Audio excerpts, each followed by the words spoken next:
ሰላም ባላችሁበት ይብዛ። እኔ እግዚአብሔር ይመስገን በጣም ደህና ነኝ። እናንተም ባላችሁበት ሰላም እንደምትሆኑ ገምታለሁኝ። ዛሬ በአዲስ ቪዲዮ መጥቻለሁ።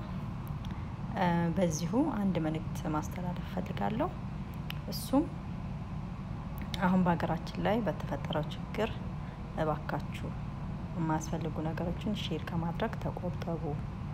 ብትችሉ መልካም ነገሮችን ብትናገሩ በጣም ደስ ይላል። ይሄን ነው ማስተላለፍ ፈልገው። አሁን ወደ ቪዲዮ እንሄዳለን። ዛሬ የምሰራው ስፒናች በካሮት ነው። ቀለል ያለ ምግብ ነው፣ ግን በጣም ጣፋጭና ለጤናም በጣም ተስማሚ የሆነ ነው። ወደ አሰራሩ እንሄዳለን ማለት ነው። በመጀመሪያ እንደተለመደው ሽንኩርቴን መጀመሪያ ዘይት አድርጌያለሁ። ዘይቱ ካለ ሲልልኝ ቀይ ሽንኩርቴን ጎረድ አድርጌ ወይም ሽሪሜሪ ነው የሚባለው እንደዛ ከትፌ አድርጌያለሁኝ። አሁን ይሄንን ሽንኩርቱ በደንብ ብስል ማለት አለበት። እሱ እስከሚበስልልኝ ድረስ እኔ ስፒናቼን በደንብ አድርጌ አጥባለሁ፣ እያንዳንዱን ማለት ነው። ከዛ እንገናኛለን ማለት ነው። አሁን እንደምታዩት ሽንኩርቴም እንደዚህ እየበሰለልኝ ነው። እዚህ ላይ እኔ ነጭ ሽንኩርት አልጨምርም። የፈለገ ሰው ግን ያው መጨመር ይችላል። አሁን ካሮቴን እንደዚህ ተለቅ አድርጌ ከትፌያለሁኝ። ከለሩም ያሳምረዋል። በካሮት ሲሆን ደግሞ ይበልጥ ይጣፍጣል እና እንደዚህ አድርጌ በደንብ ጥብስ አደርገዋለሁ ማለት ነው። ከዛ ትንሽዬ ዘይት አደርግና ትንሽዬ ደግሞ ቆንጆ በርበሬ አደርግበታለሁኝ።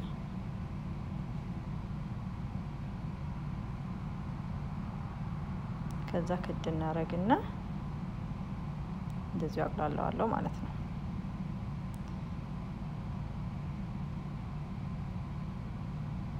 እንደምታዩት አሁን ደርሶልኛል። አሁን ማረጋው በደንብ አድርጌ ያጠብኩትን ስፒናች አጠንፍፌዋለሁኝ። እሱን አደርጋለሁ ማለት ነው። ሲታይ በጣም ብዙ ይመስላል፣ ያው እንደ ጎመን ነው። ስፒናች በነገራችን ላይ ለጤና በጣም ቆንጆ ነው። ፕሮቲን አለው፣ አይረን አለው እና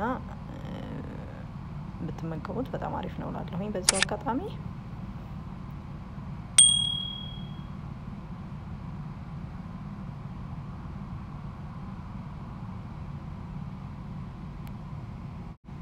ስፒናች እንደምታዩት እንደዚህ ሙሽሽ ብሏል